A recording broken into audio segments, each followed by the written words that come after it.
മണിക്കുള്ള ഫ്ലൈറ്റ് ആയത്. എന്നിട്ട് ഇതുവരെ എടുത്തിട്ടില്ല. എന്റെ വാപ്പായ കാണണം, വാപ്പ മരിച്ചു കിടക്കാം.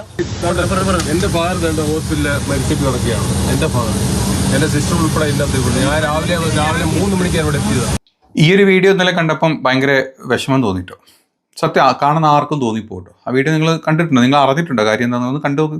ഇന്നലെ 3 മണിക്കുള്ള ഫ്ലൈറ്റ് ആയത്.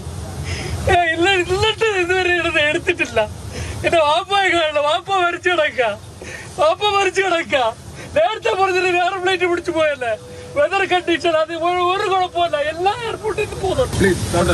എന്റെ ഫാദർ ഹോസ്പിറ്റലിൽ മരിച്ചിട്ട് കിടക്കുകയാണ്. എന്റെ ഫാദർ, എന്റെ സിസ്റ്റർ ഉൾപ്പെടെ ഇല്ലാത്തതുകൊണ്ട് ഞാൻ രാവിലെ 3 മണിക്കാണ് ഇവിടെ എത്തിയത്. 3 മണിക്ക് രാവിലെ എയർപോർട്ടിനകത്ത് കയറി വെള്ളം പോലും. ഇന്നലെ ദുബായിൽ നിന്ന് ട്രിവാൻഡ്രത്തോട്ട് വരേണ്ട എയർ ഇന്ത്യയുടെ വിമാനം ഡിലേ ആവുന്നതാണ്. പുലർച്ചെ വന്ന ആളുകൾ വൈകിട്ടായിട്ടും വിമാനം ഇന്നലെ അവിടുന്ന് പുറപ്പെട്ടിട്ടില്ല. ഈ കരഞ്ഞുകൊണ്ടിരിക്കുന്ന ആളുടെ അച്ഛനും അതുപോലെ വാപ്പയും അതുപോലെ തന്നെ മറ്റൊരാളുടെ അച്ഛനും അവിടെ മരിച്ചു കിടക്കുകയാണ്. അവർ ചിലപ്പോൾ 1 വർഷമോ 2 വർഷമോ അറിയില്ല, എത്രയോ മുമ്പ് പോയവരായിരിക്കാം. അവർക്ക് ഈ ഒരു മരണവാർത്ത കേട്ട് പെട്ടെന്ന് വരുന്നൊരവസ്ഥയിൽ ഇതൊക്കെ ഉണ്ടായിക്കഴിഞ്ഞാൽ എന്ത് സംഭവിക്കും? ഈ 2 പേരുടെ വാർത്ത അറിഞ്ഞു. ആ കൂട്ടത്തിൽ ആർക്കൊക്കെ എന്തൊക്കെ അത്യാവശ്യങ്ങളും കാര്യങ്ങളും ഉണ്ട്. ഇത് വളരെ സ്ഥിരമായിട്ട് കാണുന്നൊരു, വളരെ സിമ്പിളായിട്ട് കാണുന്നൊരു കാര്യമാണ് ഇപ്പം നമ്മൾ, അല്ലേ? ആർക്കെങ്കിലും എന്തെങ്കിലും ചെയ്യാൻ പറ്റുന്നുണ്ടോ? നമ്മുടെ സർക്കാരിന് എന്തെങ്കിലും ഒരു ചെറുവിരൽ അനക്കാൻ പറ്റുമോ? ഇല്ല. ഒരു ചെറുവിരൽ ഇൻഡിഗോ ഒന്ന് അനക്കിയ സമയത്തെ മൊത്തം സർക്കാർ മുട്ടുകുത്തി മടങ്ങി കീണുവാണ് അവൻ്റെയൊക്കെ കാല് നക്കേണ്ട അവസ്ഥ വന്നത്. കഴിഞ്ഞ 2 ആഴ്ച മുമ്പ് നമ്മൾ കണ്ടു ഇൻഡിഗോൻ്റെ ഇഷ്യൂലെ. നമ്മളെ ഒരു പകര സംവിധാനം, അതായത് ഇങ്ങനെ 2 പേര് ഇത്രയും എമർജൻസി ആയിട്ട് അതിലുണ്ട് എന്ന് അറിഞ്ഞിട്ട് പോലും പകര സംവിധാനങ്ങൾ ചെയ്തു കൊടുക്കാൻ ഈ പറഞ്ഞ അധികൃതർ ആർക്കെങ്കിലും എന്തെങ്കിലും ചെയ്യാൻ പറ്റുമോ? വേറെ ഫ്ലൈറ്റുകളൊക്കെ ഉണ്ടല്ലോ. എന്തെങ്കിലും അതിനുള്ളൊരു MOU ചെയ്യാൻ നമ്മെ കൊണ്ട് പറ്റിയിട്ടോ? അല്ലെങ്കിൽ ഈ പറഞ്ഞ എയർ ഇന്ത്യക്കോ പറ്റിയിട്ടുണ്ടോ? ഇല്ല. ഇനി നമ്മുടെ തന്നെ ഫ്ലൈറ്റ്, ഇനി വേണ്ട നമ്മൾ എമിറേറ്റ്സോ ബാക്കിയൊന്നും വേണ്ട, നമ്മുടെ തന്നെ ഫ്ലൈറ്റുകൾ വെച്ചാൽ ആകെ ഒരു ഫ്ലൈറ്റ് ഇൻഡിഗോ പിന്നുള്ളത്, അല്ലേ? ഇൻഡിഗോയും ഈ പറഞ്ഞ പോലെ തന്നെ എയർ ഇന്ത്യയും നമ്മുടെ സർക്കാരിന് നമ്മുടെ കയ്യിലുള്ള എയർ ഇന്ത്യ വരെ നമ്മൾ ടാറ്റയ്ക്ക് വിൽക്കേണ്ട അവസ്ഥയുള്ളത്. നമ്മൾ രാജ്യത്തെ 3ാമത്തെ 4ാമത്തെ എക്കോണമി എന്നും പറഞ്ഞ് പ്രധാനമന്ത്രി നായിക്ക് 40 വട്ടം തള്ളിക്കൊണ്ടിരിക്കുന്നുണ്ട് പുട്ടിനെ തേങ്ങട്ട പോലെ. എന്നിട്ട് എന്താ അവസ്ഥ? ഇതാണ് നമ്മുടെ അവസ്ഥ. നമ്മുടെ മൊത്തം വ്യോമ എന്താ പറയുക മേഖലയുടെ 64% കൈയടക്കി വെച്ചിട്ടുള്ളത് ഇൻഡിഗോ. ബാക്കി ഒരു വലിയ ശതമാനം എയർ ഇന്ത്യയുടെ കയ്യിലാണ്. പിന്നെ ചെറിയ 1-2 എന്താ പറയുക രാജ്യാന്തര വിമാനങ്ങളോ അല്ലാത്ത വിമാനങ്ങളോ ഉള്ളത് നമുക്ക്. അതല്ലാണ്ട് നമ്മുടെ കയ്യിലൊന്നുമില്ല. ഇന്റർനാഷണൽ സർവീസ് നടത്തുന്ന ഈ 2 വിമാനങ്ങളും അവർ പറയുന്ന പോലെ അവർ കാര്യങ്ങൾ ചെയ്യും. നമ്മുടെ സർക്കാർ അതിനനുസരിച്ച് വാലുമടക്കി പുഞ്ചമടക്കിയിട്ട് അങ്ങനെ ഇരുന്ന് കൊടുക്കും. നിങ്ങൾ എന്ത് വേണം ചെയ്തോ എന്ന് പറഞ്ഞിട്ട്. കാരണം അവർ കൊടുക്കുന്നുണ്ട്.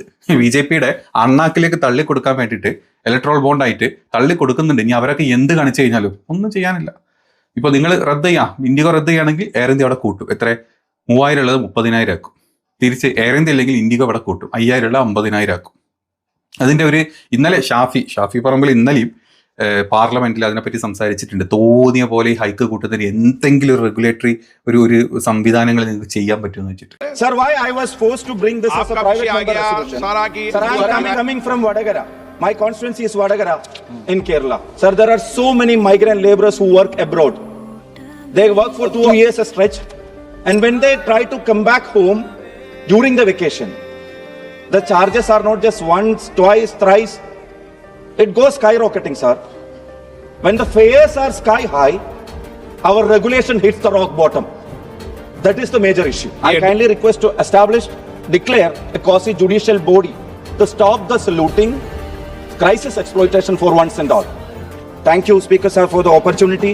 I am a first-time member of this August House. For being आप पहली बार के सदस्य हो, लेकिन आपने बहुत अच्छे ढंग से विचार रखा. Sir, my constituents, there are so many migrant laborers who are suffering this. My people from Vadagara. So for them and for now everybody has learned that this is not just a Pravasi issue.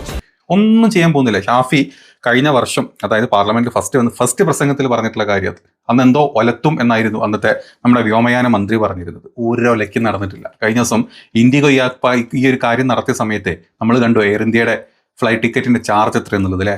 Delhi to Mumbai, അല്ലെ Delhi to കൊച്ചിയൊക്കെ 50,000 60,000. ഒന്നും വേണ്ട. പെഹൽഗാമിന്റെ അന്ന് ചില ഫ്ലൈറ്റുകൾ cancel ചെയ്ത സമയത്തെ മറ്റ് ഫ്ലൈറ്റുകൾ ഈ ചെറ്റത്തരം കാണിച്ചാണ്. രാജ്യത്തിന്റെ ഒരു എമർജൻസി, ഒരാളുടെ എമർജൻസി, രാജ്യത്തിന്റെ ഒരു എമർജൻസി വന്നിട്ട് ഫ്ലൈറ്റ് ക്യാൻസൽ ചെയ്തപ്പം നമ്മുടെ മറ്റ് ഫ്ലൈറ്റുകൾ ഈ ചെറ്റത്തരം കാണിച്ചു. എന്നിട്ട് എന്തെങ്കിലും ചുണ്ണാമണി അടക്കാൻ പറ്റുമോ നമ്മുടെ സർക്കാരിന്, നമ്മുടെ മന്ത്രിക്ക്? ഇല്ല. നമ്മളല്ല, അവർ നമുക്ക് അണ്ണാക്കിൽ തള്ളി തരുന്നുണ്ട്. ഞങ്ങൾക്ക് പൈസ കിട്ടുന്നുണ്ട്, പൈസ. ഈ രാജ്യത്തെ ആൾക്കാർ ചത്താലെന്ത് ഒടുങ്ങിയാലെന്ത് ആർക്കും ഒരു കുഴപ്പമില്ല, ഒരു റെഗുലേറ്ററി ഇല്ല, ഒരു കുന്തുമില്ല. നമ്മുടെ എന്താ പറയുക, നമ്മുടെ ഏവിയേഷൻ ഒരു ഡിപ്പാർട്ട്മെന്റ് എന്ന് പറഞ്ഞാലല്ലോ വെറുതെ നോക്കുകുത്താവണ അവസ്ഥ നമ്മുടെ രാജ്യത്ത് ഇപ്പോൾ നടന്നുകൊണ്ടിരിക്കുന്നത്. ആർക്കൊന്നും പറ്റുന്നില്ല, വളരെ ഈസി. എന്നിട്ട് ഈ ഫ്ലൈറ്റ് ഇപ്പം നമ്മൾ ഈ തുടക്കത്തിൽ കണ്ട ഈ ഫ്ലൈറ്റ് ഇപ്പം നിങ്ങളിപ്പം ഇന്ന് രാവിലെ ഇത് കാണുന്നുണ്ട്, നിങ്ങൾ ഇന്നലെ എന്തായി നിങ്ങൾക്ക് മനസ്സിലായോ? നിങ്ങൾ വിചാരിക്കുന്നുണ്ടാവും രാത്രി ഫ്ലൈറ്റ് വന്നില്ലേ? ആ ഫ്ലൈറ്റ് കംപ്ലീറ്റ്ലി ക്യാൻസൽ ചെയ്തു ഇന്നലെ. ആ ഫ്ലൈറ്റ് ഇന്നലെ അവിടെ നിന്ന് പൊന്തിയിട്ടില്ല. ആളുകളെ മണിക്കൂറുകളോളം ഫ്ലൈറ്റിനകത്തും എയർപോർട്ടിൻ്റെ അകത്തും ഇരുത്തി ഇന്നലെ രാത്രിയാണ് പിന്നെ ഹോട്ടൽ റൂമിലോട്ട് എത്തിച്ചത്. ഇന്നാണ് ആ ഫ്ലൈറ്റ് രണ്ടാമത് റീഷെഡ്യൂൾ ചെയ്യുന്നത്. അപ്പോൾ ഈ പറഞ്ഞ ആളുകളൊക്കെ എത്ര അവരുടെ മനസ്സിലെന്താ, അവരുടെ കുടുംബക്കാരുടെ മനസ്സിലെന്താ, അവരുടെ ആ മരിച്ചു എന്ന് പറഞ്ഞ ആൾക്കാരെ അവിടെ ബോഡി അവിടെ എന്താണ് മറവ് ചെയ്തോ അതല്ലെങ്കിൽ കത്തിച്ച് കളഞ്ഞോ ഒന്നും അറിയില്ല, എന്താണ് അവസ്ഥ ഒന്നും ആർക്കും അറിയില്ല. അതിനെപ്പറ്റിയുള്ള അപ്ഡേറ്റുകളൊന്നും കണ്ടില്ല. ഇതുപോലും ഈ ഒരു എമർജൻസി പോലും നമുക്കൊന്നും ചെയ്യാൻ പറ്റാത്ത എന്തുകൊണ്ടാണോ? നിങ്ങൾ ഈ കാണുന്നതും നിങ്ങളുടെ മുമ്പിൽ ഈ BJP എന്ന് പറഞ്ഞ നമ്മുടെ രാജ്യം ഭരിക്കുന്ന സർക്കാർ കാണിച്ചൊന്നൊന്നുമല്ല നമ്മുടെ യഥാർത്ഥ അവസ്ഥ. ഓരോരുത്തർക്കും പേഴ്സണലി ഇങ്ങനത്തെ ഒരു കാര്യം വരുമ്പോഴാണ് അവസ്ഥകൾ മനസ്സിലാവുക. നമ്മളെല്ലാ വീഡിയോയിലും നമ്മളിങ്ങനെ ഈ റുപ്പീസ് എന്താ 90 91 എന്നൊക്കെ പറയുമ്പം അതിനിപ്പോൾ ഞങ്ങൾക്ക് എന്താണെന്ന് തോന്നുന്ന സംഖ്യകളുണ്ടോ, അല്ലെങ്കിൽ സാധാരണക്കാർ ഇത് അറിയാത്തവരുണ്ടോ? നമ്മുടെ രാജ്യത്തിൻ്റെ വികസനം അല്ലെങ്കിൽ നമ്മൾ ഏത് അവസ്ഥയിലോട്ടാണ് നമ്മൾ നീങ്ങിക്കൊണ്ടിരിക്കുന്നത് എന്നുള്ള തെളിവുകളാണ് ഇങ്ങനത്തെ ചില ഇൻഡസ്സുകൾ. ഇത് കാണാണ്ട് മോദി 4 ഫോട്ടോ എടുക്കുന്നതും മോദി അങ്ങോട്ടും ഇങ്ങോട്ടും നടക്കുന്നതും മോദി കുറേ രാഷ്ട്ര നേതാക്കളുടെ തോളിലൂടെ കൈയിട്ട് നടക്കുന്നതും ഒരു കമാന്നക്ഷരം പറയാൻ വിവരമില്ലാത്ത ആളാണ്. വിവരമില്ല, വിദ്യാഭ്യാസമില്ല, ഒരു കൊണയില്ല. ഈ ഫോട്ടോ മാത്രമേ ഉള്ളൂ എന്നുള്ളത് ചിന്തിക്കും. നമുക്ക് ഒരു രീതിയിലും നമ്മൾ രാജ്യത്തിൻ്റെ അകത്താണെങ്കിലും രാജ്യത്തിൻ്റെ പുറത്താണെങ്കിലും ഒരു മെച്ചും നമുക്ക് കഴിഞ്ഞ 11 കൊല്ലം കൊണ്ട് ഉണ്ടായിട്ടില്ല എന്നുള്ളതാണ് അതിൻ്റെ സത്യാവസ്ഥ.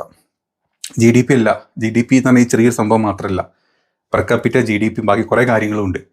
അതിൽ പൈസക്കാരായ GDP കൊണ്ട് മെച്ചപ്പെട്ടത് നമ്മുടെ രാജ്യത്ത് വെറും 10% പൈസക്കാർക്കാ, മുതലാളിമാർക്ക്. അല്ലാണ്ട് 90% ആളുകൾ പട്ടിണി തന്നെയാണ്, അല്ലെങ്കിൽ അവസ്ഥ വളരെ മോശം തന്നെയാണ്. അത് മനസ്സിലാക്കാൻ ഈ പറഞ്ഞ ഒരു പരിവാണങ്ങൾക്കും പറ്റുന്നില്ല എന്നുള്ളതാണ് സത്യം.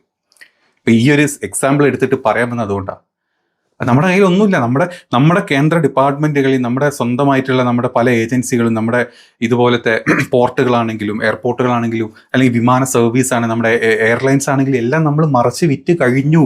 നമ്മൾ GDP കൂട്ടുന്നുണ്ട്, മറ്റത് കൂട്ടുന്നുണ്ട് എന്ന് പറയുമ്പം നമ്മൾ ഈ വക സാധനങ്ങൾ മൊത്തം ഈ പറഞ്ഞ മുതലാളിമാർക്ക് വിറ്റിട്ട് തീർത്തു. നമ്മുടെ കയ്യിലില്ല. അവർക്ക് കിട്ടുന്നില്ല, അവരുണ്ടാക്കുന്ന ലാഭമാണ് നമ്മുടെ GDP പോലും കാണിക്കുന്നത്. GDP കാണിക്കുന്ന സർവീസസും നമ്മുടെ പ്രൊഡക്ഷനും ഈ 2 സാധനവും കൂട്ടിക്കൊണ്ടിരിക്കുന്നത് ഈ പറഞ്ഞ വലിയ കൂട്ടം മുതലാളിമാരാ.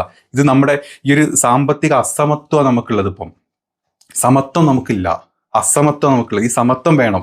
GDP വളരുന്നതനുസരിച്ചിട്ട് ഈ GDP ഈ സാമ്പത്തിക അസമത്വം ഉള്ളത്, അതിന് പകരം സമത്വം ഉണ്ടെങ്കിൽ എല്ലാവർക്കും കിട്ടും പൈസ. അപ്പോഴാണ് രാജ്യം വളരുക. അല്ലാണ്ട് ഈ മുതലാളിമാർ വളരുന്നതും കാണിച്ചിട്ട് ഇങ്ങനെ GDP കാണിച്ചിട്ട് കാര്യമില്ല. IMF പോലും പറ്റിക്കുന്ന രേഖകൾ കൊടുത്ത് നിങ്ങളുടെ മുമ്പിലോട്ട് ഈ സംഘി വാട്സപ്പ് യൂണിവേഴ്സിറ്റി അല്ലെങ്കിൽ ഈ പറഞ്ഞ ഗോദി മീഡിയ ഇട്ടുകൊടുക്കുന്ന ന്യൂസ് അല്ല യഥാർത്ഥത്തിൽ രാജ്യത്തിൻ്റെ അവസ്ഥ എന്ന് പറഞ്ഞത്. ഈ വീഡിയോ കണ്ടപ്പോൾ അല്ലെങ്കിൽ ഈ ആളുകൾ കരയുന്നത് കണ്ടപ്പോൾ ഞാനത് വീഡിയോ ചെയ്യണമെന്ന് ചെറിയൊരു വിഷയം. ആള് കരയുമ്പോൾ നമുക്ക് ചെറിയ വിഷയമായിട്ടേ തോന്നുള്ളൂ. അതിനിപ്പോൾ എന്താ നാളെ വന്നോട്ടെ, അല്ലെങ്കിൽ ജസ്റ്റ് ഇങ്ങനെ കണ്ട് സ്കിപ്പ് അടിച്ച് പോണ വീഡിയോ. പക്ഷേ അതിൻ്റെ ഉള്ളിലുള്ള ഒരു ചെറിയ കാര്യം മാത്രം. ഇതുപോലെ പല സ്ഥലങ്ങളിലും നമ്മൾ സാധാരണക്കാർ പെട്ടുപോകുന്ന അവസ്ഥ ഉണ്ട് ഇപ്പോൾ നമ്മുടെ രാജ്യത്ത്. അത് പറയണം തോന്നിയുകൊണ്ടാണ് ഞാൻ ഈ വീഡിയോ തന്നെ എടുത്ത് ചെയ്തത്. ഇത് ഒരു എക്സാമ്പിളാണ്. ഇനി പലതും വരും. പലതും ഓരോരുത്തരും പണി കിട്ടുമ്പം തിരിച്ചറിയും. ഇപ്പോൾ നമ്മൾ കണ്ടു ഈ പറഞ്ഞ നമ്മുടെ എന്താ പറയുക, നമ്മുടെ തൊഴിലുറപ്പിൽ വരുന്ന മാറ്റങ്ങൾ ഇത് മെച്ചത്തിലോട്ടല്ല പോകുന്നത്. സംസ്ഥാന സർക്കാരുകൾക്ക് അവരുടെ കയ്യിൽ തന്നെ കാശില്ലാത്തൊരവസ്ഥയിൽ അവർക്ക് 40% അവരുടെ കയ്യിൽ നിന്ന് കൊടുക്കണം എന്ന് പറഞ്ഞു കഴിഞ്ഞാൽ ഇനിയും ഈ പറഞ്ഞ പൈസ കുടിശ്ശികയായിട്ട് അവിടെ കിടക്കും. അത് ചോദിച്ചു കഴിഞ്ഞാൽ കേന്ദ്ര സർക്കാർ തരാൻ പോകുന്നില്ല. പിന്നെ കിട്ടും എവിടെ? അവന്മാരുടെ വാണങ്ങൾ ഭരിക്കുന്ന സ്ഥലത്തോട്ട് മാത്രം. അല്ലാത്തോടത്ത് കിട്ടാൻ പോകുന്നില്ല. കഷ്ടപ്പെടാനാണ് പോകുന്നത്. ഈ പറഞ്ഞ സാധാരണക്കാർ ഓരോരുത്തരിനും എങ്ങനെ പണി തരാമെന്ന് ആലോചിച്ചിരിക്കുക. ഗാന്ധിനെ ഒരിക്കൽ കൊന്നവന്മാരാ. ഇപ്പം രണ്ടാമത് ഗാന്ധിയുടെ അടുത്ത പദം, അതായത് നമ്മുടെ ഈ പറഞ്ഞ പദ്ധതികളിൽ ഗാന്ധിയുടെ പേര് മാറ്റുക. എന്തൊക്കെ കുനിഷ്ഠ പിടിച്ച പരിപാടികളാണ്. രാജ്യത്ത് നടക്കുന്ന ഒരു കാര്യങ്ങളും ചർച്ച ചെയ്യേണ്ട പാർലമെന്റിൽ. ഇവർക്ക് വന്ദേ മാതരം ചർച്ച ചെയ്യണം. വന്ദേ മാതരത്തിൽ ഇവർക്ക് വികാരം ഉണ്ടാക്കണം, വോട്ടുണ്ടാക്കണം. കൂട്ടത്തിൽ ഇങ്ങനത്തെ ചില കാര്യങ്ങളെ പറ്റി സംസാരിച്ചവന്മാർ കാമാന്ന് മിണ്ടൂല. ഇല്ലാത്ത കാര്യങ്ങൾ. മോദീനെ റോട്ടുമ്മ കൂടെ നടന്നു പോയി ഏതോ ഒരു പെണ്ണ് മോദിയുടെ കുഴിമാടം കാണണമെന്ന് പറഞ്ഞിട്ട് അതായിരുന്നു പാർലമെന്റിൽ ഒരു ദിവസം മൊത്തം ഇവന്മാർ ക്യാൻസൽ ചെയ്തത്. ഈ വൃത്തികെട്ട ഈ സംഘി കൂട്ടങ്ങൾ കാരണം. പണി കിട്ടുമ്പോൾ പഠിക്കില്ലല്ലോ.